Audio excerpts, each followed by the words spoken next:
while Andrew's getting set up, I want to recognize Rob Robinson is here with us. He's our WCID 1 board president. If you all don't mind me asking, just what are organizations? I don't see any badges or name you all represent. Just, Killeen, there we go. City of Killeen.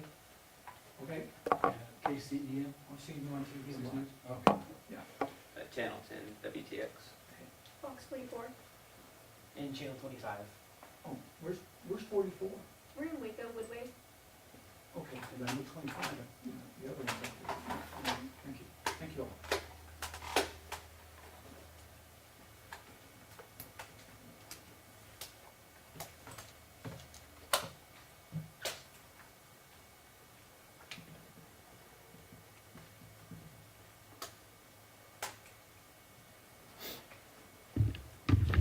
I see 4 mics and 6 cameras, so someone short a mic? Okay. Almost ready.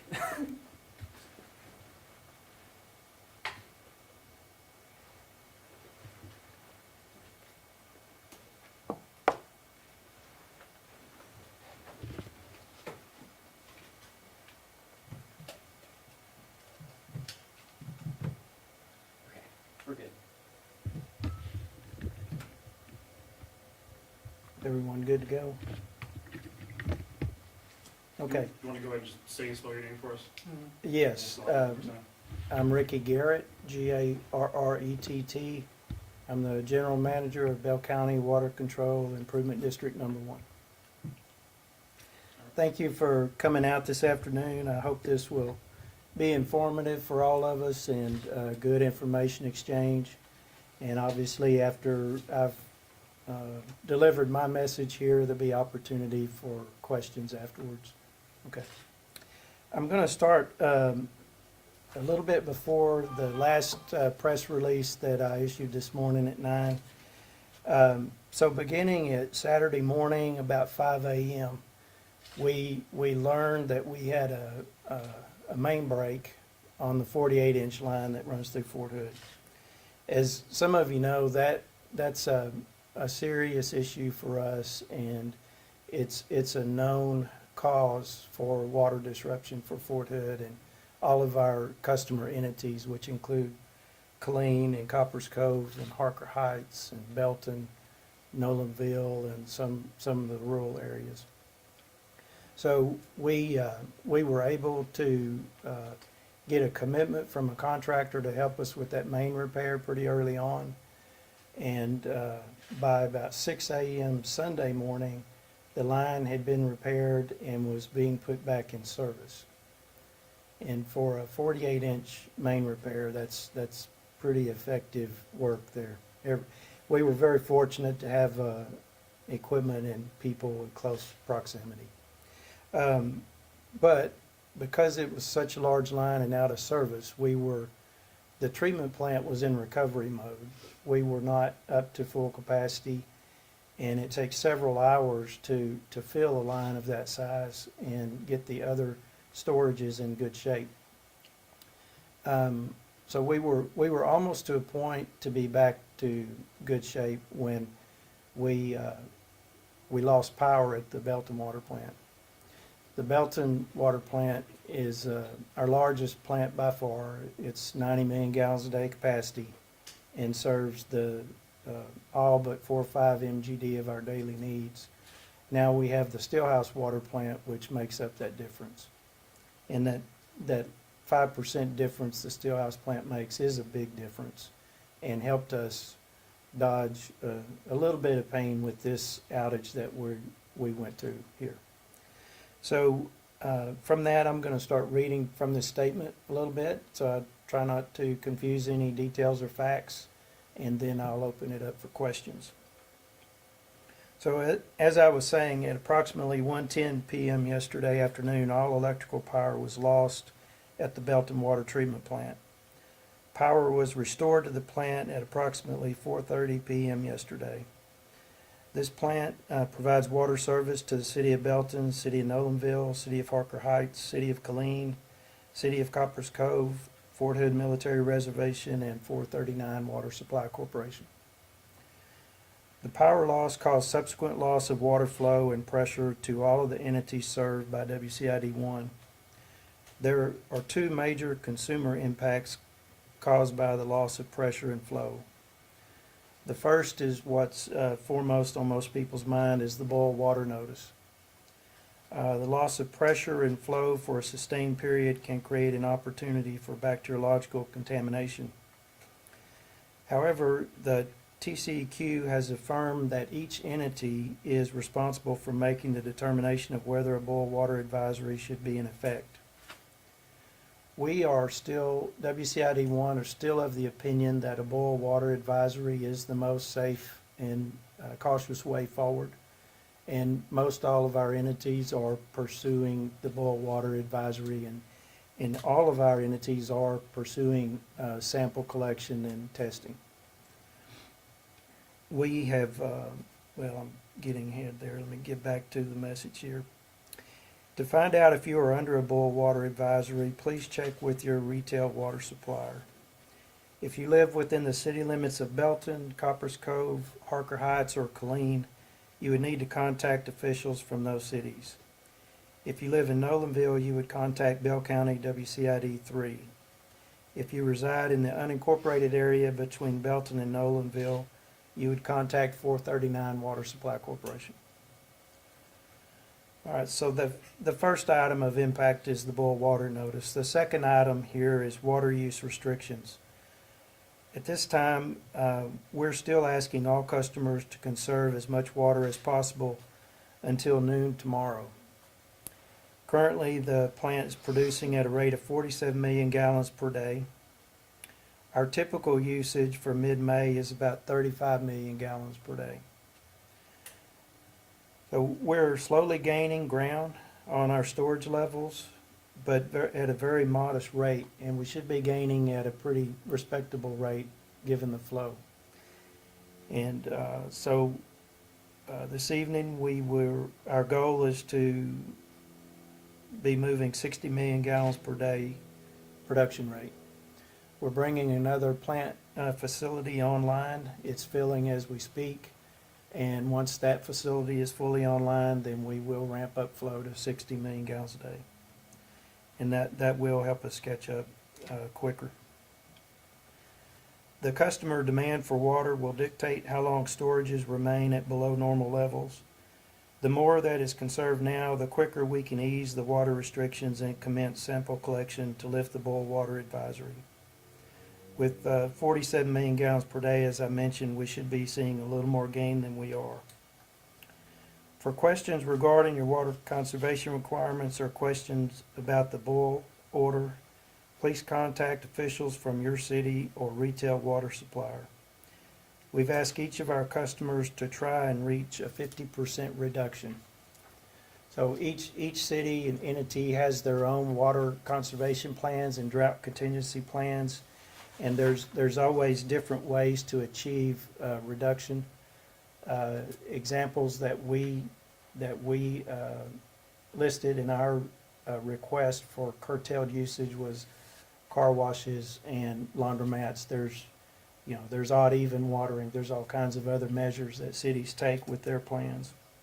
We don't and can't dictate what those measures are, but we were looking for 50% reduction in usage. So current activities, we are collecting samples, or they've already been collected with WCID 1, and they will be delivered to the Waco Environmental Lab for testing. Disinfectant residuals also being monitored in our delivery system. And as I mentioned, another treatment train is being filled and will be in service soon, allowing our flow to increase to about 60 million gallons per day. And with that, I would be glad to try to answer any questions. Did you guys completely run out of stored water, or just partially? In some storages, yes. Most of them partially. But all were at a very, very minimal level. If you were to give an overall percentage of the water you lost of all storage tanks, what would that be? 90%. 90%, so 90% of the water is lost? Yes. Okay. Yeah. How did power go out exactly? That's a question for Encore. A jumper,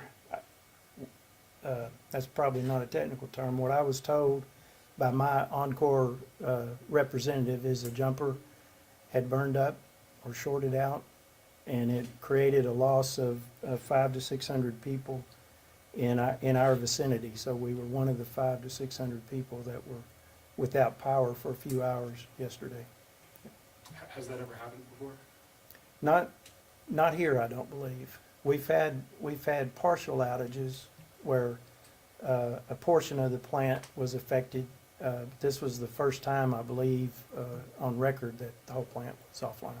Okay, is Yeah. there, I mean, given, the great issues that we've had, in previous years, things like this, I guess, do you guys not have a backup power source?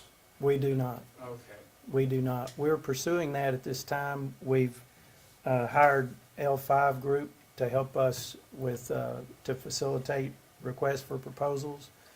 We've gone through that process, and we have a vendor that we want to negotiate a contract with, and we're currently working on that. so did you guys start looking at that right away when this happened then? No, this was been in place since Winter Storm Uri. Oh, you've been trying to get backup power since the storm? Yes, yeah. I think May of that year is when we talked about it at the board level and agreed to hire 5 to get moving, and it's been going since then. Is there an estimated time that you're gonna get the backup power generator? Not a hard time. We're still dealing with some regulations. So Senate Bill 3, I don't know if you're familiar with Senate Bill 3, but it was in response to what happened with Winter Storm Uri and the fact that a lot of power companies weren't properly winterized. Well, Senate Bill 3 didn't affect natural gas providers directly. And when you're talking about 10 megawatts of standby generation, you're talking primarily about natural gas power generators. So the challenge that we're pressed with right now is working with the gas supplier to categorize us as non-interruptible. And if we're categorized as interruptible, as their current rules show, then in a Uri type event, we would be cut off, which would defeat the whole purpose. So we're working with that as we speak. Do you need to get that to get the backup power generator? Yes, Okay, yeah, it's all part of the same package. Yeah. okay. If the Stillhouse water plant wasn't affected during this power outage, then why does South Killeen still have to boil water? Well, most all of Killeen gets their water from the Belton plant, Right. yes. Is TCEQ involved? Are they helping in this process like they were last time? I know that they're aware, and I've had some conversations with TCEQ, just trying to affirm we're taking the right steps and that we're doing the right thing. And so to that extent, they have been supportive and in the loop. Yes, ma'am. And how can we prevent this from happening in the future? Standby generation is the biggest thing that we could have here to help this. On the 48-inch leak too, it's important that I know we've had engineering going on for a few months now to replace about a 5,000-foot section of the 48-inch where all but 1 or 2 of the leaks have occurred over the years. And this most recent leak is in that section that we hope to replace soon. I just want to confirm the 48-inch leak was not directly related to what happened Sunday afternoon. No, ma'am. And that was on Fort Hood then? Mm-hmm. Okay. Mm-hmm. Yes, sir. So speaking of that 48-inch leak as well, does this kind of expedite that process of trying to, get that line replaced, get everything fixed up in that sense? Well, the short answer is no, because we were already pushing that timeline, and as soon as we get the engineering complete, I'm going to have support from the board and the customers to move forward with that. So I would say we're moving about as fast as we can move on that. Yes, sir. And also, I'm curious as to how it is that you're able to, monitor the water levels as well. Was whenever you asked for people to cease usage, did you see that working at all? Were people complying? Yeah, it's hard to quantify per customer, but what the operators see is the storage is holding longer than normal, so we can see, it's not real quantitative, but you can tell. I mean, we were, before the 48 leak, we were probably around 35 to 37 MGD because of the heat coming on and the drought that we're in, even though we had that rain last week. But flow was already inching up pretty good.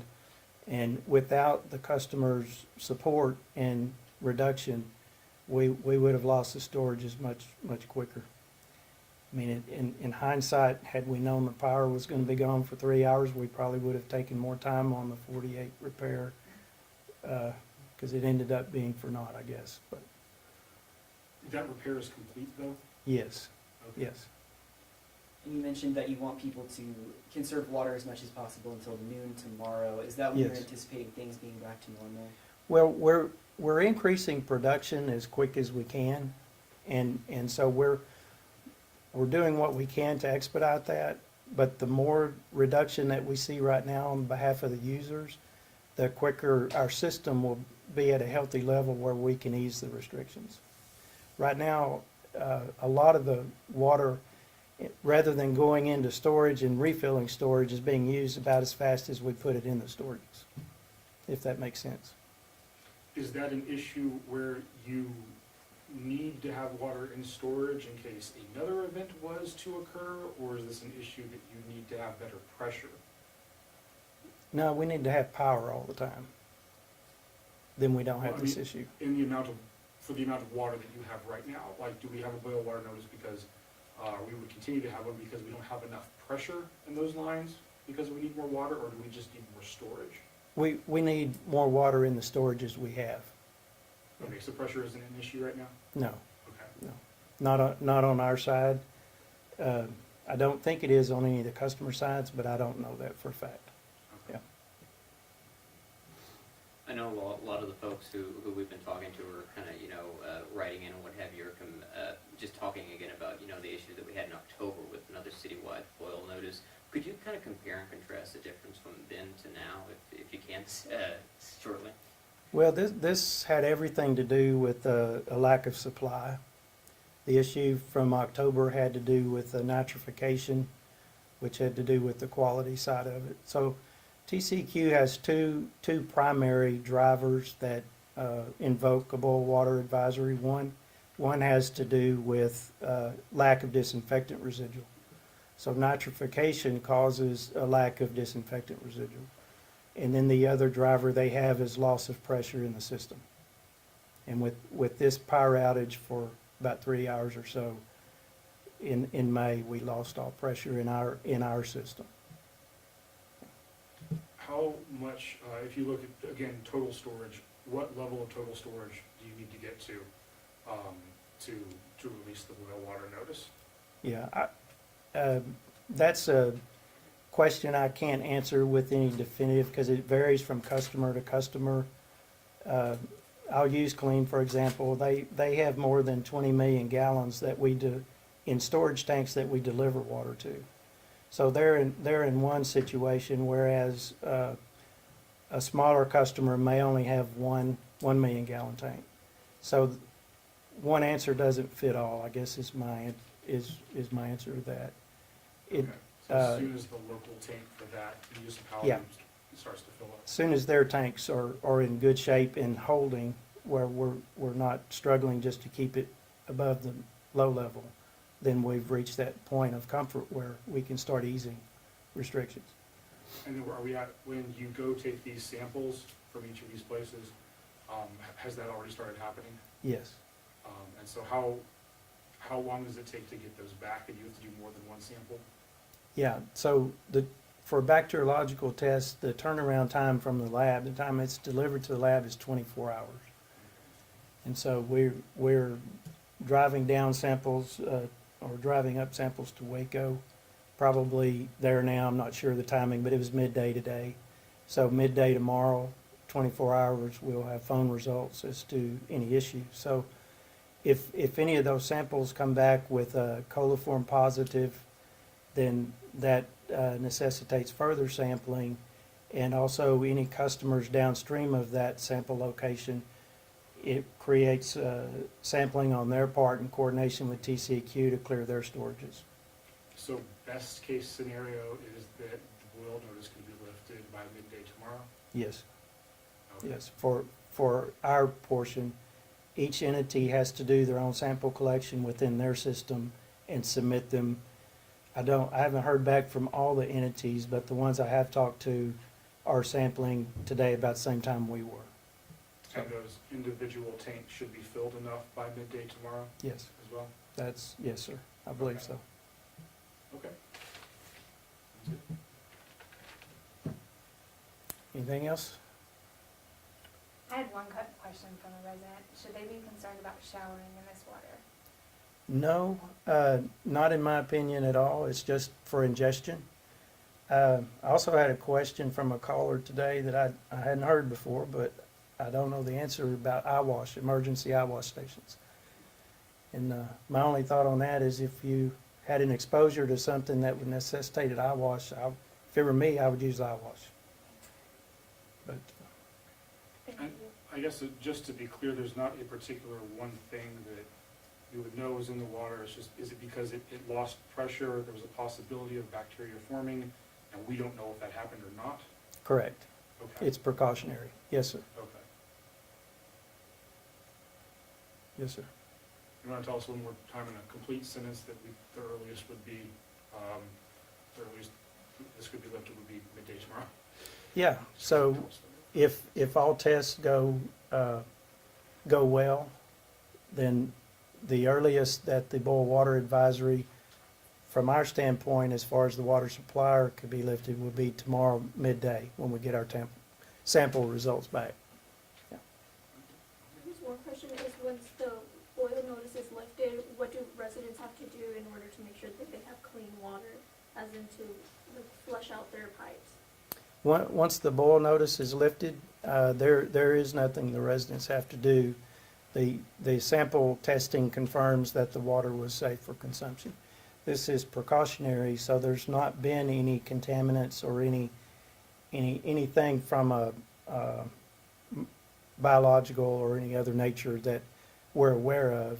It's just the possibility when you lose pressure exists for contamination. And is there also any indication from any of the customers that, cities or entities like that are kind of setting up water stations, give out to people that you know of or have heard about? I have not heard for this, no, I have not.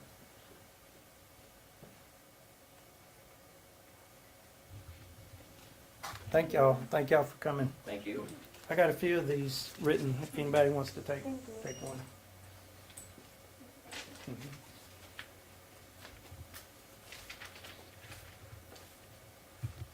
Man, feels like Air Force One.